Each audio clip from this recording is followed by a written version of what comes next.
So good to be with you this evening. Thank you for the invitation to be here. Appreciate so much your overseers seeing the need for this kind of teaching and to be able to come and fulfill that. It's always a pleasure to meet new people and also see those that are friends from the past. And so thank you so much for coming. And we're going to get into this lesson this evening on science versus evolution. This whole weekend is going to be on what many call apologetics or evidences. We'll be looking at who is right, the Bible or man. So we start this evening with the subject of science versus evolution. Tomorrow morning at 10, science versus evolution's dating of the earth. With that, we'll also talk about why that's an important subject. Many people who even believe the Bible don't necessarily think that's much of a subject to look at, but I assure you, according to the Bible, it's a very important subject. And then we'll, at 11 o'clock, talk about science, the Bible, versus theistic evolution. Sunday morning, we're going to talk about scientific evidence for God, how you can prove there is a God. Very easy to do with science, and I hope you'll be here for that. And then we're going to talk about the importance of Genesis chapter 1 through 11. This is not a sermon that I have heard very many, if any, preachers among us to teach. Not saying they don't think it's important, I've just not heard it. And I think it's a really important lesson. Probably more than 40 major doctrines of the Bible have their beginning in Genesis chapter 1 through 11. I decided a number of years ago, because I get asked to be a guest speaker when we're traveling, that'll probably be the lesson I'll start delivering, because it's so important, the importance of Genesis 1 through 11. Then Sunday night, we will talk about scientific evidences for the Bible. So, why is this such an important subject? I want to relate to you what happened to me my last year in undergraduate school, getting ready to graduate, taking an upper division biology class, given the assignment to do 2 20-minute speeches. The second speech, toward the end of the semester, I gave a speech which is the beginning of this lecture, a 20-minute speech on paleontologic evidence against evolution. And don't get me wrong, that was not a favorite subject in the biology department to teach against evolution. It wasn't my professor's favorite subject. He didn't believe that, but I gave him something to think about. But what I'm relating this story for is this. As I left the biology building and I was walking across to the university center to check my mail, one of my classmates ran up to me and put his arm around me. Hardly knew him. He said, "Bonner, you gave me a lot to think about, because I'm going to just tell you, until today with your lecture, I had never heard that there was an option to evolution." You see, evolution is prevalently taught in schools and in almost every other media, so that many people in our world have never heard the idea of creation. Now, if you've grown up going to churches that are faithful to the Bible, then you know the story of creation. This young fella had not. And he said, "I'm going to make you a promise. I start teaching biology in high school this fall. I'm going to start presenting both sides of the story." And that was the first time he had ever heard it. So I hope this evening we're going to share with you some things that'll help you do some thinking. A few years ago, my wife and I were in England, and we went to the British Museum of Natural History. It is a beautiful facility. Huge hall, no telling how high it went. But when you walk in the opening doors, you notice at the far end of the hall there is a majestic stairway, and then at that landing it goes left or right. Well, I noticed people gathering at the top of that stairway, and what they were gathering for was to do respect to a gentleman you've heard of before, Charles Darwin, the father of modern evolution. What's interesting to note is he started off with some pre-medical studies with the idea of perhaps becoming a physician, then transferred into theology. And from what I have read, the only college degree that Darwin actually had was a Bachelor of Arts in theology. He didn't really have a lot of training in science, and yet he became world famous for writing his book on Origin of Species. Well, there at the top of that landing is Darwin, his statue, and you turn to the left and you go up, and the first thing that you see is a huge display, done very well if you believe in evolution, and it talks about our place in evolution, and you can see the primates that are on each side of man. And next to that display, you also see the family tree of primates with man. We were there looking at this, and there was a parent explaining to her children how we evolved, and pointing to this tree and to the displays of the primates, explaining that we evolved from these ape ancestors, or ape-like ancestors, as usually told in the biology classrooms. I've lectured in Boston, I believe, 8 times, and gone over into Cambridge, where Harvard University is, a couple of times, each time to see the Museum of Natural History. Very well done. You wouldn't expect anything else less from Harvard, would you? You don't have to go far into the museum, and you see a display showing the family tree, how we evolved from these ape-like ancestors, we and all the primates, but that includes the humans. You see the display of the skeletons there of the human and also of a chimpanzee. And then you see the family tree showing how we evolved.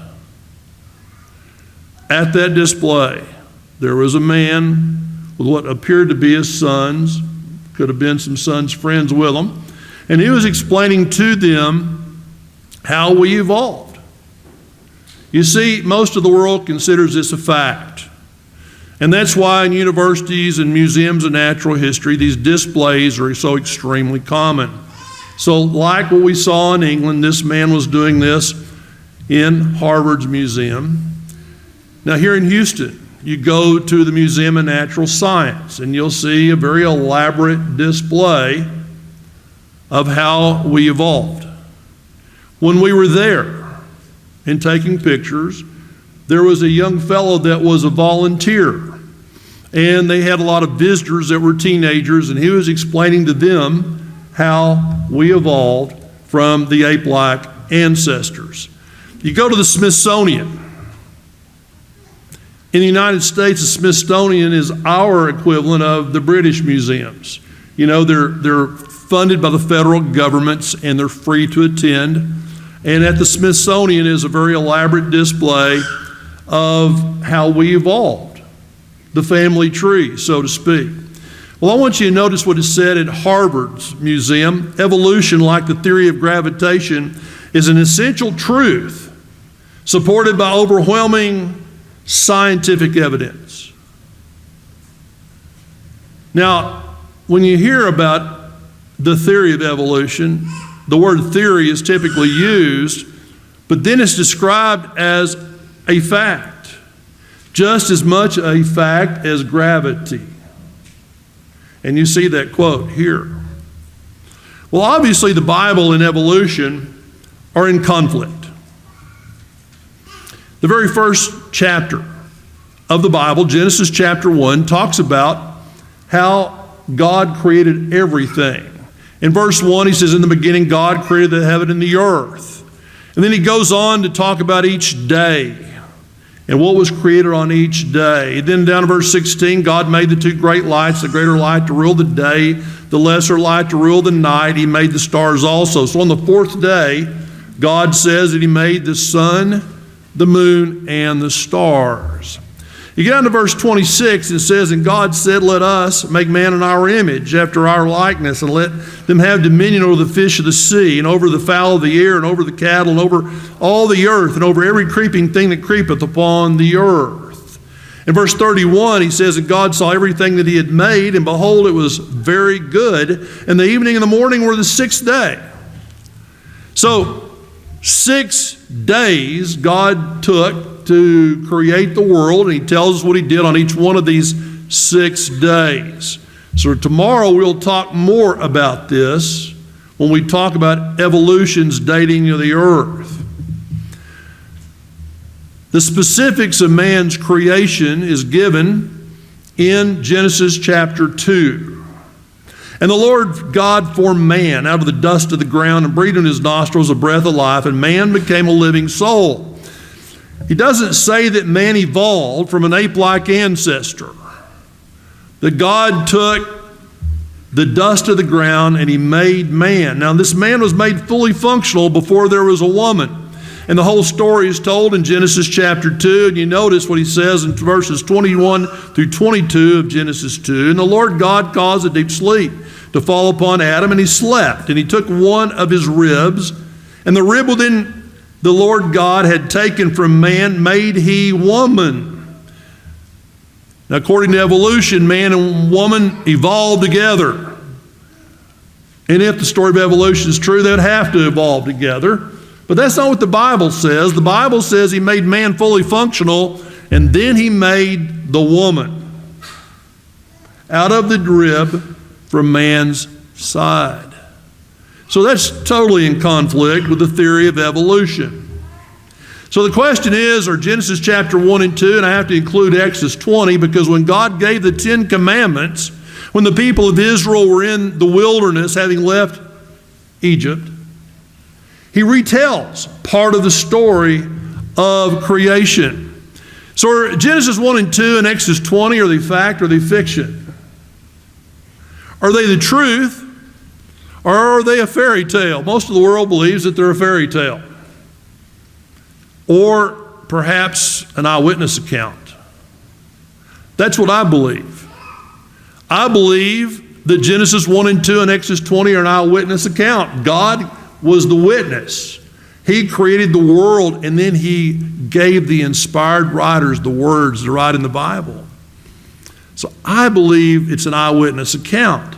But many of our educators, talk show hosts, and religious leaders will tell you it's a fairy tale.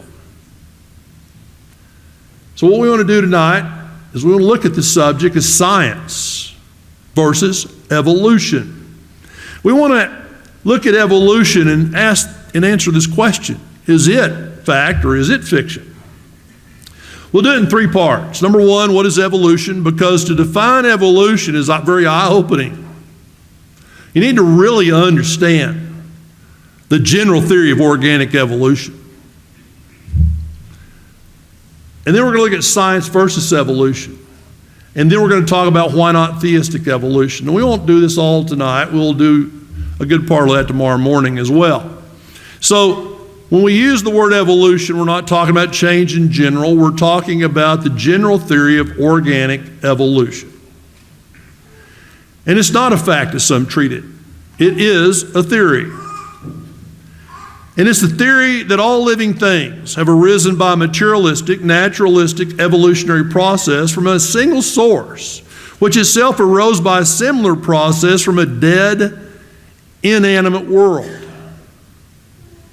This theory may also be called the molecule to man theory of evolution. Really, it's the idea that it all began with a primordial egg.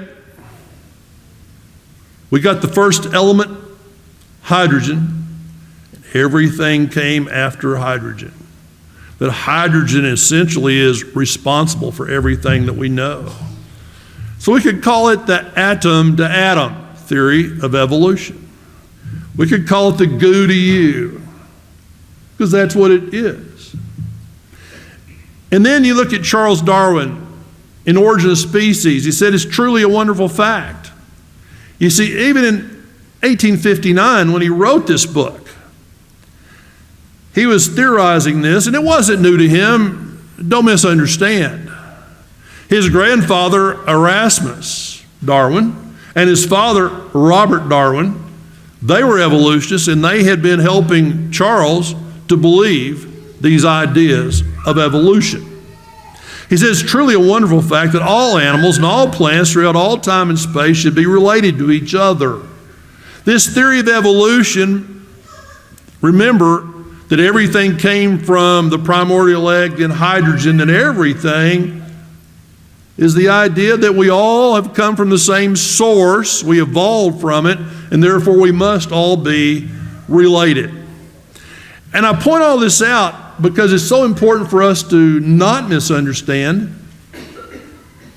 and not confuse the general theory of organic evolution with a special theory of evolution.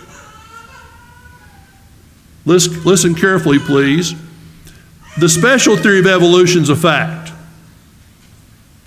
It only describes, though, the process of selective breeding or adaptation within a species or a kind. Within a kind, there's a lot of room for horizontal variation. For an example, you take a Cocker Spaniel, breed it with a poodle, and you end up with a cockapoo. You take a Pekingese, breed it with a poodle, you get a peekapoo. You breed a golden retriever with a poodle, you get a golden doodle. Our dog is what we like to call a golden doodle doodle doodle. We're happy with Shiloh, but we were told when we went all the way to Pennsylvania to get her that she was a golden doodle. Later we learned that actually she is 3/4 poodle and only a 1/4 golden retriever. So that's why we jokingly say she's the golden doodle doodle doodle. You can see how you can vary that. But when you breed a dog with a dog, you still have a dog. When you breed dogs with dogs, you don't end up with mountain lions. You don't end up with apes. We can breed dogs with dogs. That's what the special theory of evolution allows. That's why we know this is a fact. Even in the plant kingdom, there's 200 plus varieties of bluegrass, and they're all grass. 300 plus varieties of perennial rye, and yet they're just rye. This is a fact. You would agree. But the general theory of evolution would have it that these grasses can eventually turn into oak trees. No one has seen that. And it's not that it immediately turns into oak tree, but no one's seen going cross from one kind to another. I'm told there's over 1,300 varieties of roses. Yet, a rose by any other name is still a rose. You see, roses are not turning into trees. They're not turning into things that are of a different kind. And this is what the special theory of evolution is about. Now, it's important for us to talk about this because evolutionists don't make this very clear. Because I believe what they do is they pull a con game called bait and switch. In business, bait and switch is illegal. They do it in biology all the time. And here's how they do it. They show the fact of horizontal variation with a kind. In other words, a special theory that you can breed dogs with dogs and get dogs. They show this, and they say it proves the general theory of evolution. That this proves that you can go from amoebas all the way to men. I don't want you to take my word for it. I want to show you some examples of what they do. Many of you who have taken biology courses have learned about the peppered moth, Biston betuliaria. Biston betuliaria, scientific name for the peppered moth, describes a moth that comes primarily in two different variants. One is light colored, one is dark. And to the human eye, if you're on a light tree, the dark one is not camouflaged. So it would make sense that its predators would be more likely to see the dark one. And to the human eye on a dark tree, the lighter variant is not as camouflaged, so it would be likely to be more of an organism that would be preyed upon. 1955, Bernard Kettlewell, who is a British physician, also a biologist, called this Darwin's missing link. He showed this as great proof of evolution. It's in your biology textbooks, especially the introductory to biology textbooks that you will have in high school and also in college. In 1975, P.M. Shepard, a British geneticist, called this the most spectacular evolutionary change ever witnessed and recorded by men. It continues again to be prominently displayed in the textbooks as proof. of evolution. Now, the peppered moth story is this. In the 1800s, most peppered moths were light-colored. During the Industrial Revolution, near the heavily polluted cities, pollution killed the lichens on the trees, and most of the trees were becoming very dark.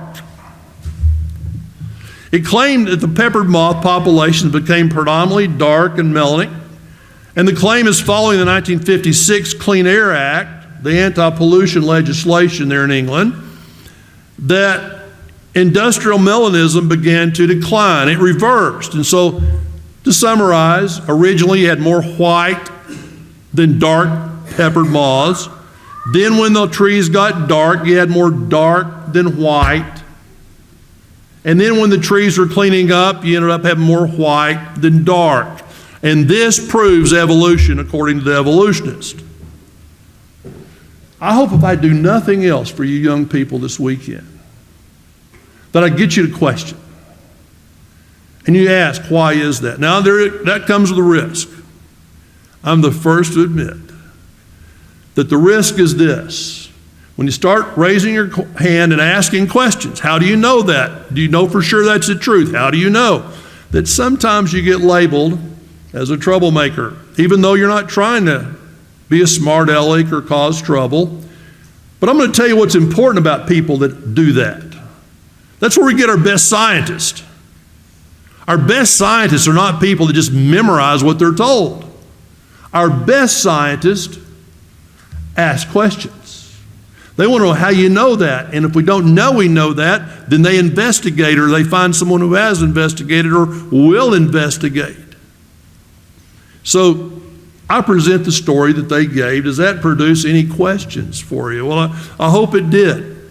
Is that proof of evolution? Perhaps you have some questions. I think it falls far short of a mechanism for evolution. I want you to notice that at the beginning, when you believe their story, you still have black and light. It's not like you only had light, you had black and light. And the population of these pre-existing variants of the species changes. So there's been no added genetic material. There's been no mutations that have occurred. If the story is true, the only thing that has changed is demographics. When you look at this, obviously human beings with different sizes and different looks. Is this an indication of the general theory of organic evolution? I think most of you would probably say, well, no.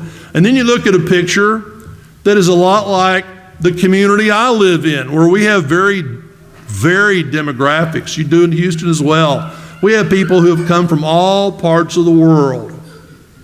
We look differently, and there's I don't know how many languages that are spoken in our small community of 15,000. Very diverse. Is that proof of evolution? No. We're human beings. So you need to know about this story in the peppered moths, that the actual demographic distribution is not consistent. In rural East Anglia, England, there was very little industrial pollution. In other words, not many black trees. So the typicals are actually better camouflaged to the human eye, but they're only 20%. And the melanics, the dark ones, were 80%. You would expect the opposite according to this theory, wouldn't you? In South Wales, the melanics were better camouflaged, but they were only about 20% at the most. Now, after the anti-pollution legislation, the melanics north of London decreased as expected.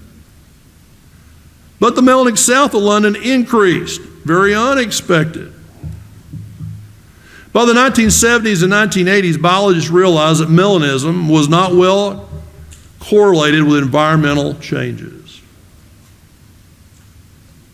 So, what you have is the greatest proof of evolution ever witnessed, according to some evolutionists, is not evolution at all. It is not even adaptation within a kind.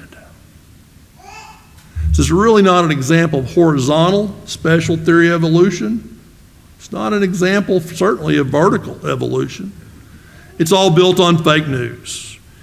Even if it's completely true, it only speaks, again, of demographic changes, and yet they still use it in the textbooks to prove evolution.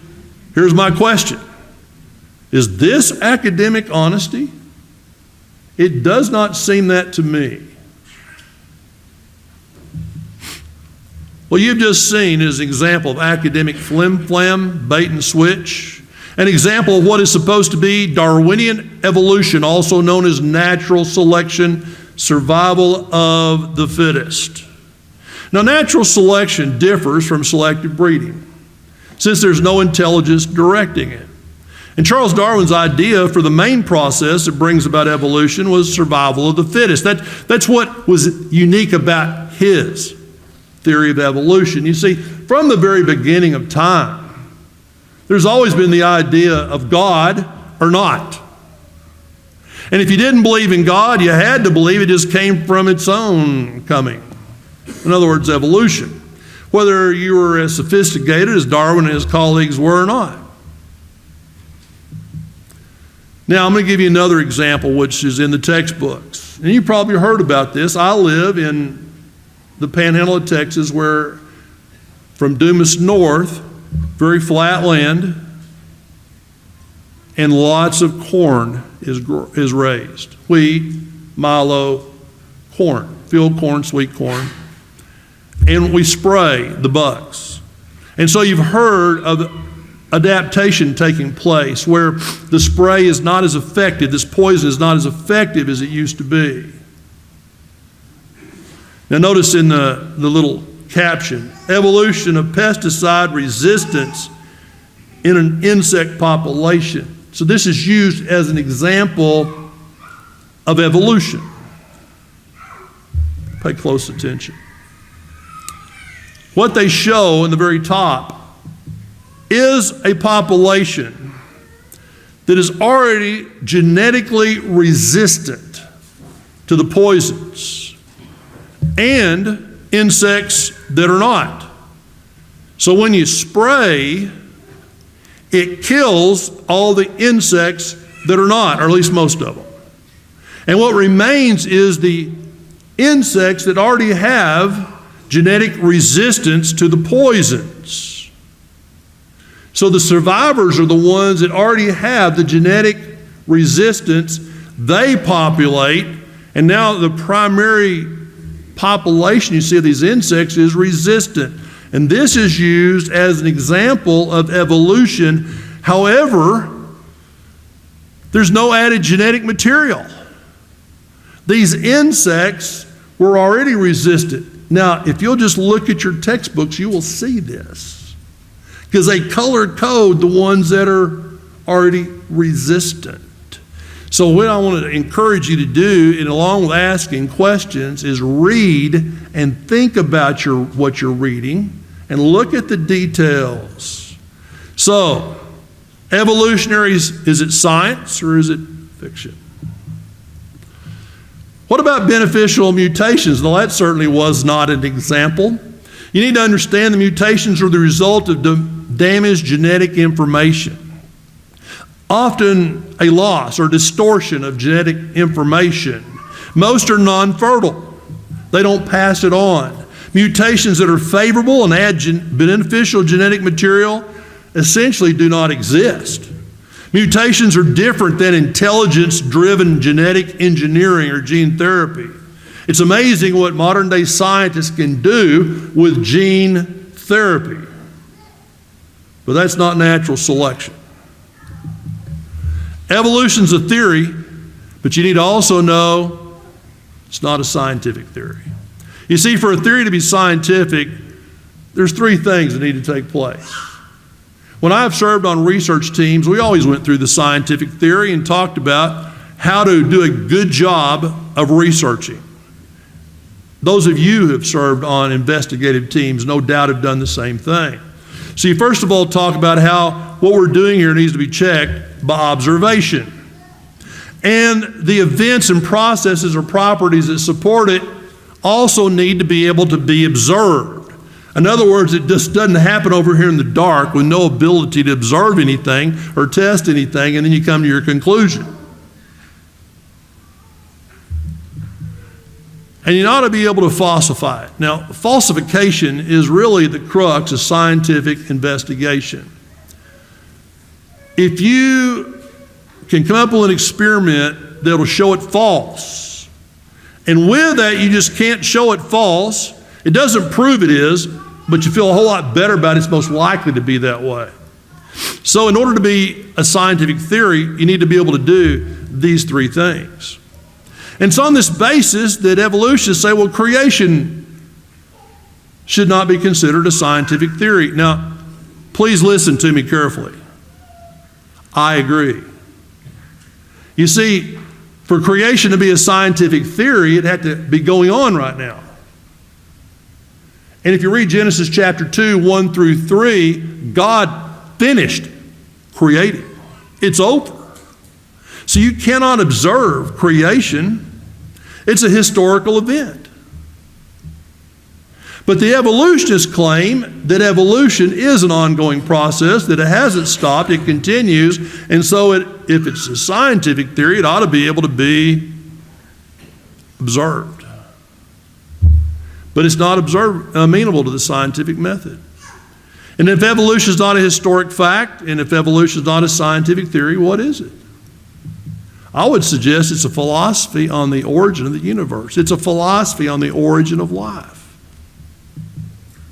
It's a philosophy that says this: take a frog, give us maybe 300 million years, we'll give you a prince. Now that's a fairy tale. Yeah, amen. But they say if you take a frog and you instantaneously turn into a prince, that's a fairy tale. Well, I agree with that too. I think they're both fairy tale. Professor George Wald, famous biochemist who is a noted evolutionist, taught in the biology department at Harvard, Nobel Prize winner, not just a teacher no one's heard about. He said time is in fact the hero of the plot. Given so much time, the impossible. He's talking about evolution. He's calling it impossible. Becomes possible, the possible probable, the probable virtually certain. One has only to wait. Time itself performs miracles. I believe God performs miracles. And I believe what you see in Genesis chapter 1 and in day 1 through 6 is all miraculous. But I don't believe that time performs miracles. You see, both theories require a miracle worker. Evolution, then, being a philosophy on origins which requires miracles, is by definition a religion. And it's not just Bonner saying that. People who are a lot more famous than me say this. Professor Louis Bonjour said evolutionism is a fairy tale for grown-ups. The theory has helped nothing in the progress of science. It is useless. Dr. T.N. Tamisian of the Atomic Energy Commission said scientists who go about teaching that evolution is a fact of life are great con men. And the story they're telling may be the greatest hoax ever. In explaining evolution, we do not have one iota of fact. Not one fact. H.S. Lipson, professor of physics in the United Kingdom, said, in fact, evolution became, in a sense, a scientific religion. Almost all scientists have accepted it, and many are prepared to bend their observations to fit in with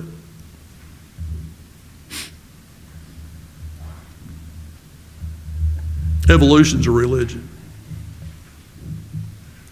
Sir Arthur Keith, very noted evolutionist who got to write the 100th anniversary edition of Darwin's book, Origin of Species. You don't give that honor to anyone who's not an evolutionist. He said evolution's unproved, and it's unprovable. See, it's not amenable to the scientific method, and it hasn't been proved.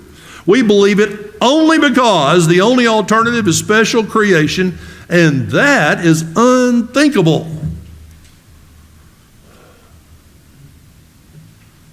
You see, the greatest proof of evolution is not wanting to believe in creation. That's what he says. If you believe in creation and you accept the Bible, it's life-changing. Because if you've never submitted your will to God and His Word, and now you believe in God and His Word, there's a lot you've got to change. Evolution is a religion that essentially is atheism. Again, that's either God or it came on its own. Evolution is a religion that contradicts the two most basic laws of science. And the two basic laws of science, and every field of science will agree with this, are the first and second laws of thermodynamics. The first law of thermodynamics, all you engineers out here are very familiar with this, you chemists and physicists as well, says that energy can be converted from one form to another, but it cannot be created nor can it be destroyed. So someone says, why do we ever have energy crises? And that is answered with the second law of thermodynamics, the law of entropy. Now this word entropy essentially means disorder. What it means is in this world things are running down. And to simplify this law, it states essentially that in any transfer of energy, it doesn't matter if it's nuclear, chemical, physical, and any transfer of energy is always a certain amount of energy. It's made unavailable for further use. That's why you eventually, even though your car has a recycling mechanism with a catalytic converter being the end stage, sooner or later you have to fill up with gasoline again. This law determines that. So where matter is and you have energy, it's running down. This diagram explains it. Because of the law of entropy, the basic trend is for things to wear out, not get better. But evolutionists say, you give me a chemical, a one proton, one electron element, I'll get you everything because it just gets better and better. And baby, you don't know how good it's going to get when we get through evolving. That's what they essentially tell us. Well, consider the law of entropy with Sue. You got a beautiful lady at 20 years old. Does she get better with years? Maybe you would say yes, but consider Sue at 90. And if you're impressed, consider Sue at 3,000. You see, things don't get better with age. Evolutionists assume that adding energy, and you have to have an open system for that. So you take everything you're considering, and now there's something outside of that, and you add energy, it just gets better. That will overcome the second law of thermodynamics.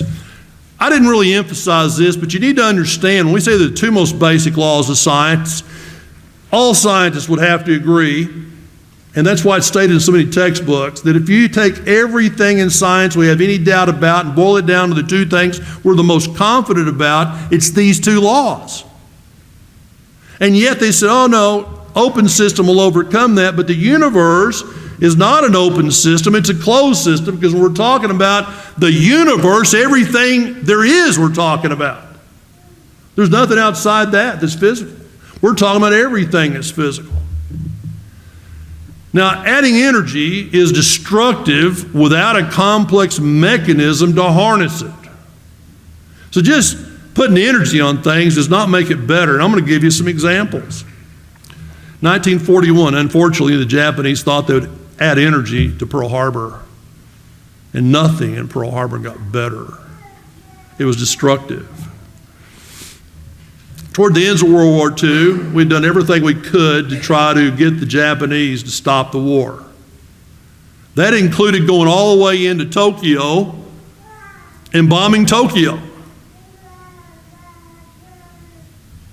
Most of Tokyo was built with wooden buildings, houses, office buildings, and for that reason, when we bombed Tokyo, almost the entire city burned down.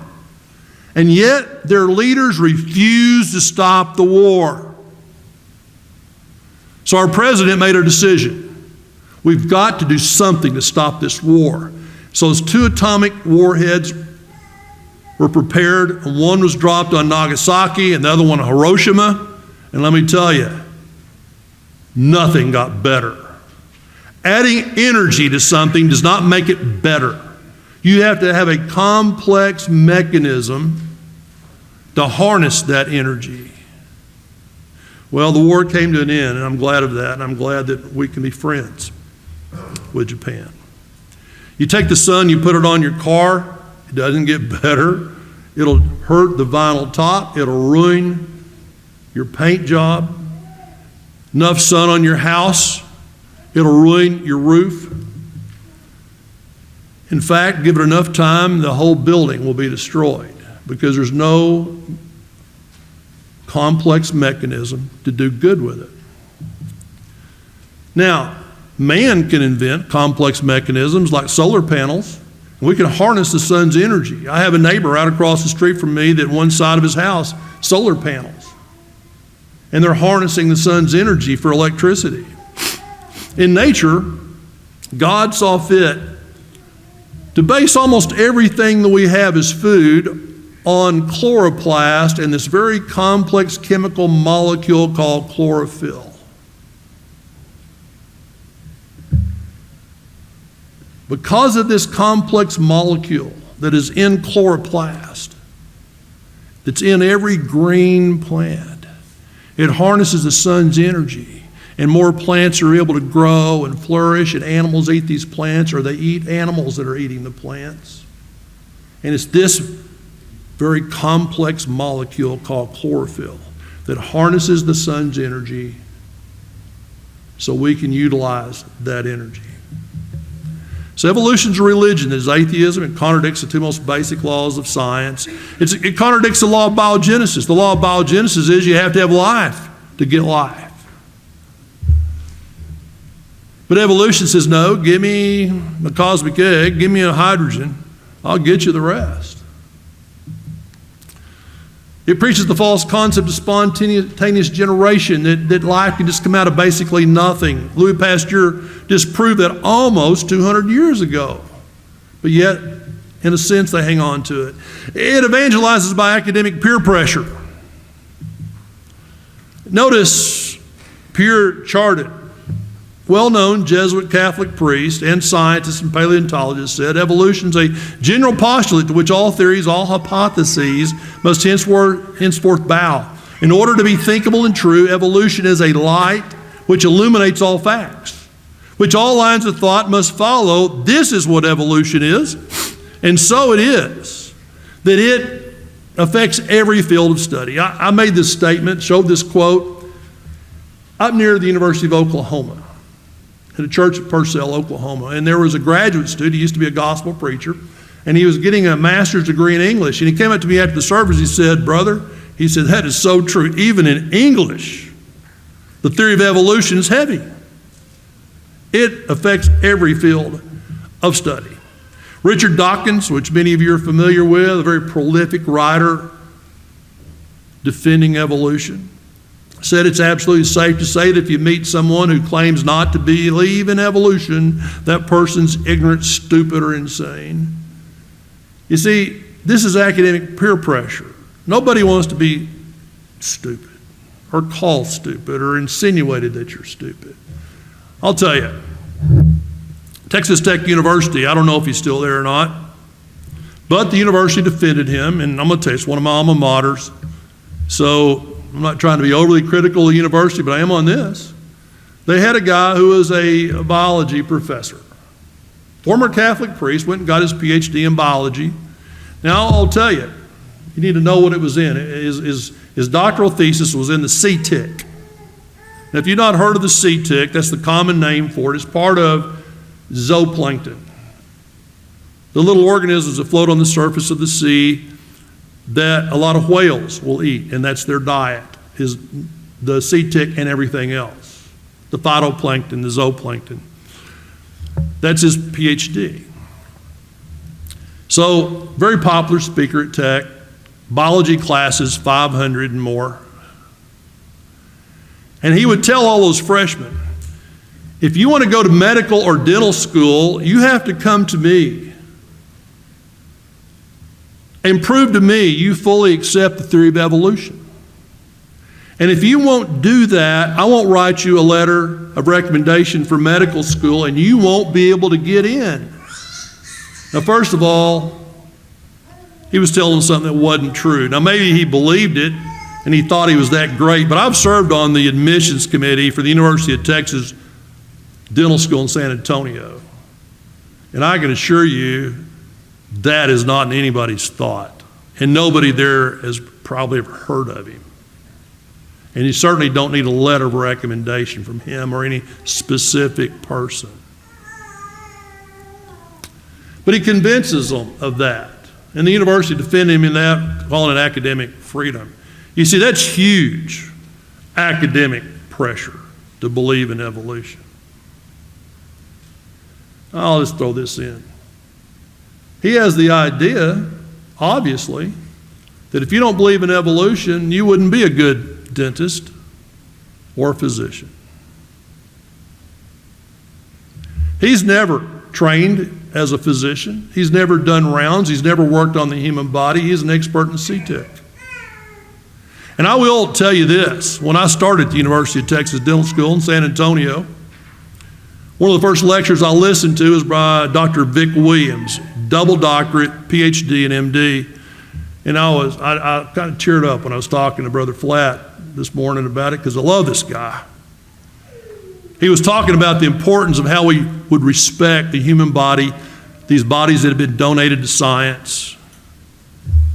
And Dr. Williams said, of all the other reasons, you need to remember to respect these bodies because they are once the temple of a living soul. And from my seat, I almost yelled out, amen. But there's tremendous peer pressure and academic pressure to believe in evolution. Adolf Hitler and his propaganda minister, Joseph Goebbels, said if you tell a lie long enough, loud enough, and often enough, the people will believe it. Hitler also said people are more likely to believe a big lie than a small one, and I think he's telling the truth, even though I don't have any respect for Adolf Hitler. Evolution's a lie, and I want to show you a little more evidence about evolution. Let's consider mathematics, and that's not anything the evolutionists bring up, and it's for good reason. What are the odds that unthinking molecules can turn themselves into thinking human beings? That's the question, isn't it? Is evolution even mathematically possible? Well, you need to understand that mathematicians will tell you that if anything doesn't have a better than 1 times 10 to the 50th power chance, in random chance of being lined up in a particular order, it's impossible. It's not going to happen. Now, how complicated is that? Well, I want to explain a little bit to you about permutations if you don't already know them. Let's say I've got an empty pocket and I put a penny in there and I've labeled 200 pennies, 1 through 200. And the question is, what do we got to do to line them up in that order? So I put 1 in there, I pull it out, well, it's a 100% chance. But you put 2 in there and you pick them out blindly and you got a 50% chance of getting it right the first time. 3 pennies, it's a 1 in 6 chance of getting it right the first time. 4 pennies, it's a 1 in 24 chance of getting it right the first time. When you go to 42 pennies, the chance of getting it right the first time through random blind chance is 1 times 10 to the 50th power. In other words, mathematician says that's impossible. Okay? Do a 200-part penny thing. It's only 1 chance in 10 to the 375th power of happening right the first time. So is evolution mathematically possible? Just ask yourself, is there anything in the universe that's more complicated than 42 parts? And you go, well, pretty much everything. So evolution's impossible, but let's go on. Consider a 200-part system evolving. And we might use, for example, human typically, in adult form, typically has 206 bones. Younger, you have more, and they fuse together. Well, 200. So what's the possibility just a skeleton could evolve? And someone says, well, where you don't misunderstand, you're misrepresenting me because a human skeleton doesn't evolve by itself. You start off with this hydrogen, you get an amoeba eventually, and then it all evolves. And I go, yeah, you're making my point. But let's just consider anything as 200 parts. There's not enough theoretical time for that to evolve, a 200-part system. And here's how I'm going to show you this. Let's do the 200 penny thing in my pocket, and let's run the entire experiment, pulling out penny 1, 2, 3, 4, 5 out to 200. Let's do it every second for 10 billion years. And someone's going, well, you can't pull them out and see to it that fast. I said, yeah, but a computer with a random number generator can. And so if we would do that every second for 10 billion years, that's just 1 times 10 to the 18th seconds. The odds of a 200-part system happening are 1 times 10 to the 375th. You take out 10 billion years happening every second, it's still just 1 times 10 to the 357th power. In other words, 0 chance of a 200-part system evolving in all of theoretical time. There's not enough theoretical evolutionary time for anything to evolve, much less the human brain. Consider that the human brain has an estimated 86 billion neutrons, and they all have gotten, not neutrons, neurons, and they've all got to be arranged in the right order. Again, if it's simple as 42 parts, it's not going to evolve. So someone says, well, what about the single cell? Well, you know, that's what Darwin called it, the simple cell. And there's nothing simple about a cell. What's the mathematical possibility that a cell could evolve? Well, a typical cell has a quadrillion atoms, and those atoms have to be arranged in a particular order in molecules and very complex molecules. Carl Sagan, noted evolutionist, said the evolution content of a simple cell has been established at around 1 times 10 to the 12th bits, comparable to 100 million pages of the Encyclopedia Britannica. A single cell couldn't evolve. Well, when Darwin called it the simple cell, there was so little he knew. Again, his degree was in theology. Today, entry-level cell biology in undergraduate education is at the senior level, 2 full semester courses, almost all biochemistry, and that's just getting you started. So let's simplify. Place bets with an evolutionist that you can flip a coin and 30 times in a row it'll come up heads. He's going to accuse you of cheating. Do it 60 times in a row. He's sure going to accuse you of cheating. But the same evolutionist, without batting an eye, says the infinitely less probable took place. It's like the cosmic casino, turning up straight flushes every time. And I'm not advocating gambling, don't misunderstand. Evolution is mathematically impossible. Organic macroevolution is actually science fiction. The general theory is that everything evolved from a materialistic, naturalistic process from molecules to man. Now you got to give them the original matter. Nobody can tell you where it originally came from. You got to give them that. They don't say it came from nothing. They say it came from the cosmic egg. They say everything in the universe was at one point in time condensed down in a piece of matter smaller than a proton. So it's almost like it doesn't exist, and then that makes it believable. A friend of mine's oral surgeon, we were talking about this one day, and he said, Bonner, reminds me of a joke. He said, there was this atheist in a conversation with God. He had enough audacity to say, God, I think I can do what you did. And God says, what? He said, yeah, I can make man out of dirt. So God says, well, let me let you try. So he reaches down to get some dirt, and God said, oh no, you make your own dirt. You see, you got to give them the starting point. They can't explain that and usually make no effort to. They kind of explain where the original matter come from, and it's science fiction to say something can come from nothing. It is science fiction to say matter has always existed. That violates the law of entropy.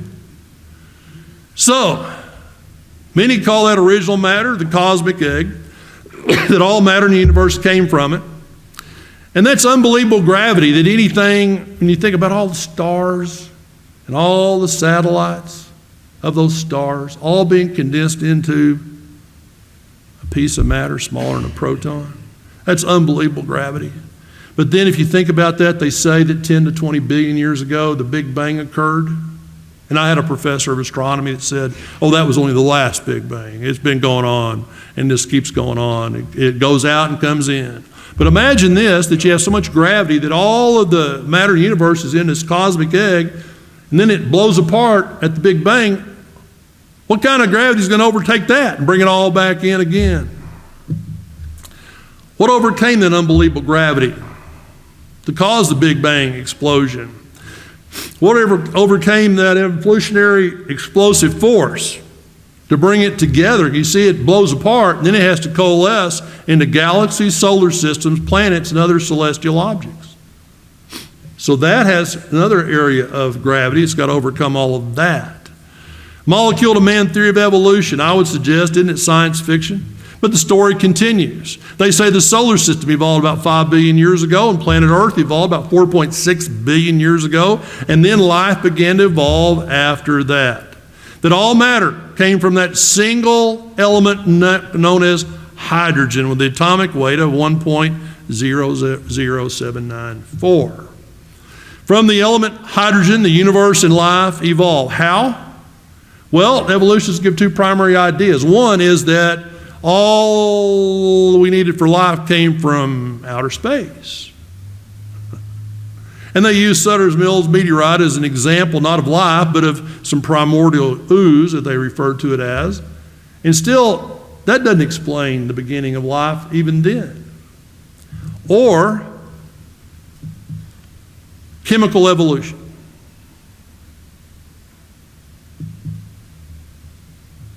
The table of elements has 118 elements. About 94 are naturally occurring. What are the odds that these naturally occurring elements, 94 of them, could have come from hydrogen just out of random forces? And you have to understand, when you're looking at an atom, not that we see it, but from what we can determine, you got hydrogen, one proton, one electron. You got oxygen. You've got the 8 electrons, the 8 protons, 8 neutrons. And you go all the way to number 118, organosine. And you see this cloud, and not just one cloud, but multiple clouds of electrons surrounding this. This is what they're telling us evolved from the original element of hydrogen. What's the mathematical possibility that you could go from hydrogen to the entire table of elements? I think this is science fiction. But it's not just the elements, then you've got to get the molecules. Now, I remember when I had fellow students talking about the Miller-Urey demonstration of creating organic molecules. So some very intelligent, educated people did this to show how life could evolve.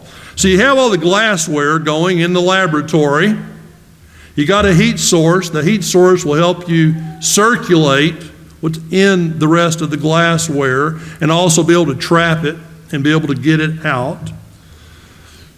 But I want you to notice, they say this experiment explains how we went from just chemicals to getting organic chemicals. Now, young people, when you're in class, you need to look at the books and you need to look at the diagram. Because over here on the left, you see where it says the word spark underneath that, and that represents the electricity. Underneath that, what you have is the chemical sign for water, for methane. You notice the C, CH4? That's carbon. Methane is a very elementary but organic molecule. How does organic molecules, how do they evolve? Well, give them an organic molecule. So you've got the water, the methane, the organic molecule, then you got ammonia, and then you got diatomic hydrogen. And you got it all inside the glassware.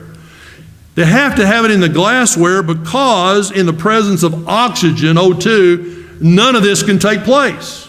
The oxygen destroys it. So they've got to put it in glassware. Yet they say this demonstrates the primordial ooze out there in this pond and how life began to evolve, because you can run this experiment and get some organic molecules. Well, let me tell you, we got a lot of intelligent scientists. My college roommate became a well-known, world-renowned chemist. unfortunately passed away several years ago. And chemists have synthesized in the laboratory over 10 million organic compounds. You can do that because they have the intelligence to know how to put it together. But doing it on its own? No, it'll never happen on its own. You've got to have a man-made system in order for this to happen, and you've got to start with an organic molecule. So this evolved on its own from the primordial soup in the presence of oxygen? No, but let's just say it did. Then you got to go to the cell membrane. So we go from that, from hydrogen to the periodic table of elements, now to molecules, and then we got to have a cell membrane, because you see, life cannot exist without a cell membrane around it. So you look at a typical cell. And I don't have time to give you 2 semesters of cell biology, but what we are going to do is we're going to look at the cell membrane itself. So, the cell membrane is a phospholipid bilayer with protein components. It's only about 6 to 10 nanometers in thickness. It very selectively imports and transports material inside the membrane and out. So it has intelligence. Cell membranes depend upon proteins, and yet proteins cannot function without a cell membrane. When you get sick and you take penicillin, amoxicillin, augmentin, you're taking a class of drugs that attack the cell membranes of bacteria. You see, the cell membrane has to be 100% intact for life to continue. Just disrupt it just a little bit, and what's in that cell dies. A partial membrane is worthless. It's got to be fully formed from the beginning. And so you ask, how could a membrane evolve? In fact, we take great efforts in biology to teach our students about meiosis and mitosis. Mitosis is the somatic cell division. And we show this cell division occurring so that the new membrane is forming, and when it separates, both cells have intact membranes at the very beginning, because there's even a slight opening, that cell is going to absolutely die. So now you've got to go from the chemicals, the molecules, the cell membrane, and then you get the prokaryotic cells, ones that don't have nuclei in them, and you got to assume there is genetic material in there. And then you're going to evolve from that to the eukaryotes that have nuclei in them. You getting the idea? When you read the definition of organic evolution, it's so very complicated on what all's got to take place. Is it mathematically possible? No, not a chance. It's science fiction. And the overall view of evolutionary history is you go from Big Bang 10 to 20 billion years ago, at least the last one, and then modern civilization down to the last 5 to 10,000 years.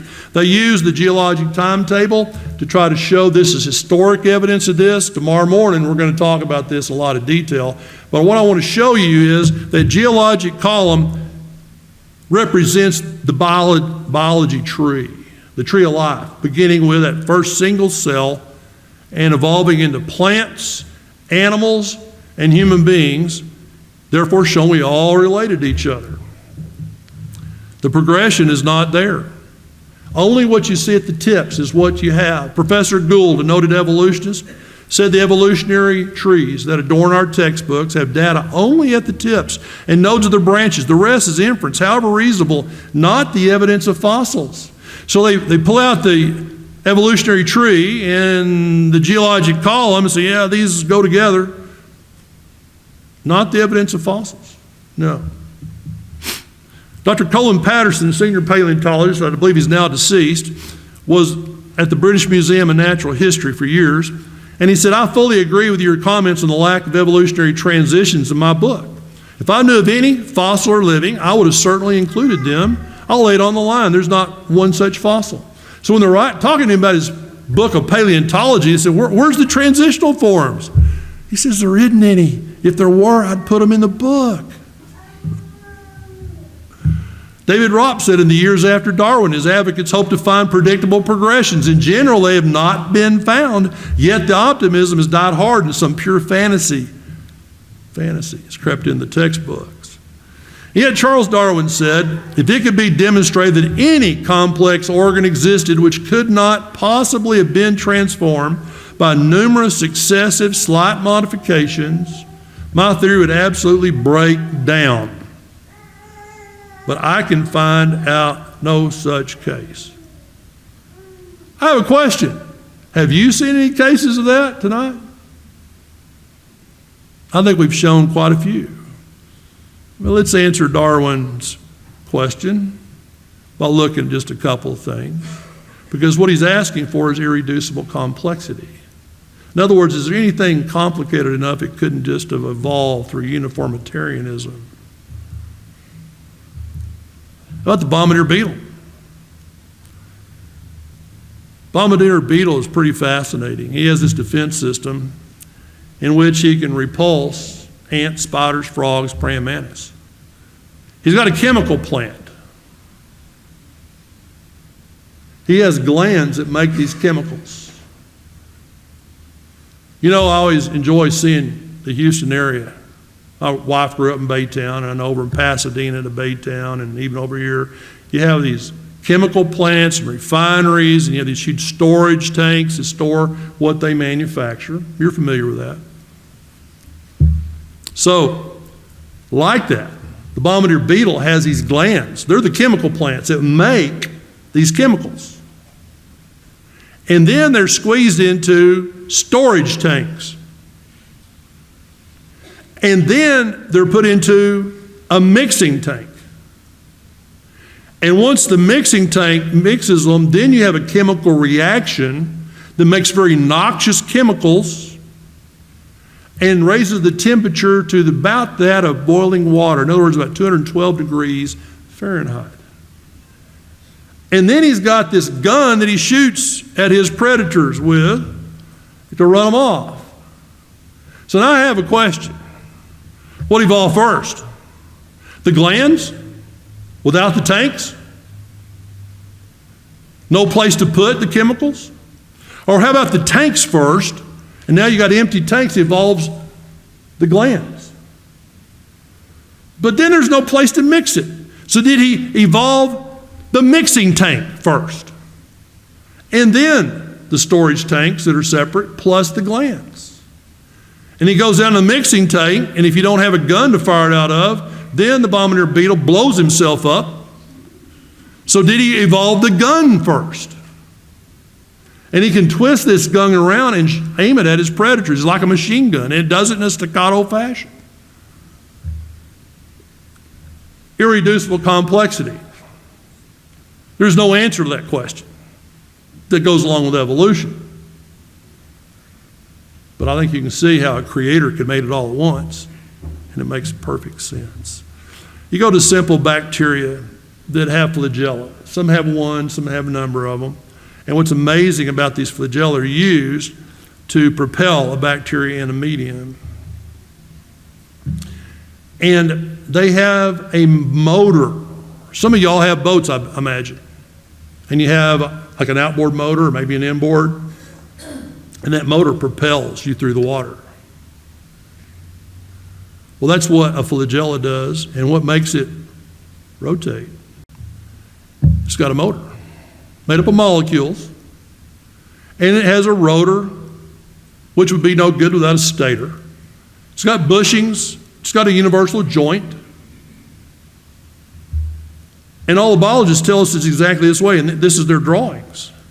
And so you get down and look at it on a chemical level, and this is how it's all put together, that you've got this molecular motor, like we engineer motors today.